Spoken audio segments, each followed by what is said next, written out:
Bill and Melinda Gates separated. 30 minutes ago, Bill Gates took an image with this content. After a great deal of thought and a lot of work on our relationship, we have made a decision to end our marriage. Over the last 27 years, we have raised 3 incredible children and built a foundation that works all over the world to enable all people to lead healthy, productive lives. We continue to share a belief in that mission and we will continue our work together at the foundation, but we no longer believe we can grow together as a couple in the next phase of our lives. We ask for space and privacy for our family as we begin to navigate this new life. Melinda Gates and Bill Gates. I am surprised right now. The world is surprised right now. Because of their decision, they lived together for 27 years and they have raised 3 incredible children together. They are both smart and they have done amazing things for humanity. I arrive in New York, I have this female roommate from Microsoft, and she says, well, a bunch of us are here, 30 of us for this computer show. You're here by yourself. Why don't you, after you go do this business, come join us for this conference dinner tonight? It'll be just Microsoft people, and there'll be, 30 of us, 3 dozen. I said, great. I came across town, I came in late, there were 2 open seats, and I took the second to last open seat, and about 15 minutes later, Bill came in and sat in the last open seat. And so that's when we first met. I could sense that he was a bit interested, and but it took him quite a few months before he finally asked me out. Yeah, and he said you played hard to get. A little. Yeah. Well, there was a lot going on back then. I'm sure. So it's a Saturday because everybody worked on a Saturday at Microsoft. You're in the parking lot, and what does he say to you? A couple months later, so it turned out his mom knew somebody who was on the board at Microsoft. It was on the board, at Duke. And so I guess he'd been asking for kind of some information about me. He knew I had worked at Duke. Mm-hmm. I had gone to Duke and then came to work at Microsoft. So anyway, we were working on a Saturday. I worked in a different building, but I guess we'd parked somewhere near each other. And I was coming out of the building, and so was he out of his building, and he struck up a conversation and we started talking. And then this was on a Saturday, and he said, he finally kind of got around and he said, well, would you go out with me 2 weeks from Friday night? And I'm like, 2 weeks from Friday night? Who knows their calendar that far out? I said that wasn't really that spontaneous enough for me. Maybe call me closer to the date. That would be interesting, but call me a couple days ahead.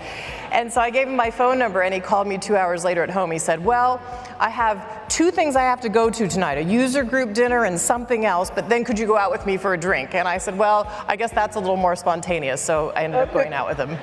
And the rest, as they say, is history. Even before you got married, you all determined that you were going to contribute a great deal of your wealth to others.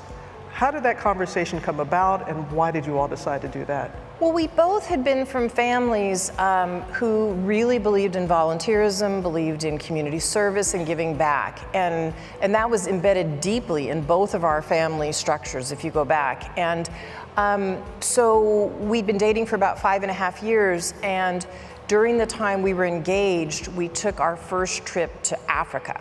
Neither of us had ever been to the continent of Africa. We went, a little bit younger then. We went to see the animals and the savannah. We went on a safari. We took other couples with us. It was beautiful. We fell in love with everything we saw.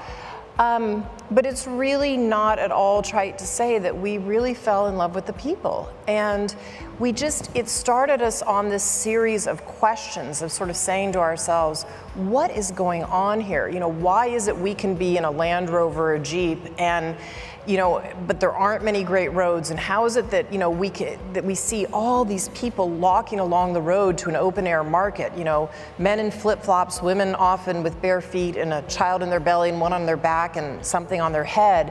What has gone on here that things haven't started? And at the end of this trip, we went off to an island that we were planning to go just for a few days before we came home off the coast of Africa. And we were already engaged to be married, and we had a series of marriage questionnaire we had done to prepare for getting married. And we had a few things we wanted to go over where we wanted to make sure our values were the same, et cetera. And we started to talk on that trip that the vast majority of the resources from Microsoft would go back for society. And that was it was a given, and it was an easy discussion. It's what we both believed and we fundamentally wanted to do, and we just thought it would be later in our lives when we got to do it. You guys can go and see the love inside Bill's brain, which is an amazing directory about Bill Gates' life. They have done amazing things together. They really love each other, and it's really surprising for me this decision after 27 years. It's really weird. Like, you have to see that directory, they love each other. I don't know what the reason of this decision can be, but when they're talking about each other, it's amazing. You have to look. They met each other at college, and let's see some parts of that directory, and let's hear to Melinda Gates. She talks about how Bill Gates behave to her when they're in a room, when they're in an important meeting and they want to talk about something important, how Bill Gates used to behave to her and how does he behave right now. Just here there. When Bill and I would go into meetings, like say with a prime minister or a president in a country, you know, all the attention would be focused on Bill. And I think it's, you know, it is both because he's very smart. It's both because he was well known from what he did at Microsoft for good reason. And that wasn't always easy for me at first. And, but what we learned to do was to be intentional about how we handled it. And so I would just let a little time go by in those meetings, let a little of the initial, you know, curiosity or energy go by. And then eventually I would speak up. And Bill learned to make room for me to speak up. And then once I spoke up, people it was kind of funny. They went, whoa, she has a lot of credibility. She knows what she's talking about. And Bill actually thought, he was really humorous about it. He thought it was very funny. He goes, well, why wouldn't I think I married somebody smart? Of course I married somebody smart. We also had a lot of laughter and fun with it afterwards. When we saw a really extreme case of it, we would go home and laugh about it. I mean, because of the work that we do together day in and day out, it brings a heightened intimacy, quite frankly. I mean, to hear the story of somebody dying either together or separately, right? And it tugs at your heart. And then you think, who do I want to share that with? I want to share it with my spouse. This is a sculpture that Bill's parents gave us. And what we love about it so much is that it's these two birds who are looking forward together. And what it reminds us is these two birds, who presumably are mates, have a shared view out into the world. And to me, it reminds me that Bill and I have a shared vision. So that we get to the peak and those numbers really start to come down.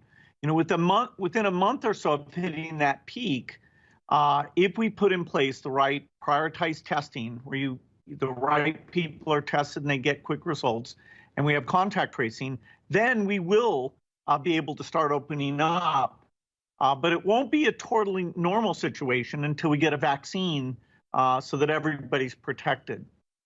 We've heard a lot from the president about the 30 days of social distancing. That takes us to May 1st, which is now just a couple of weeks from now.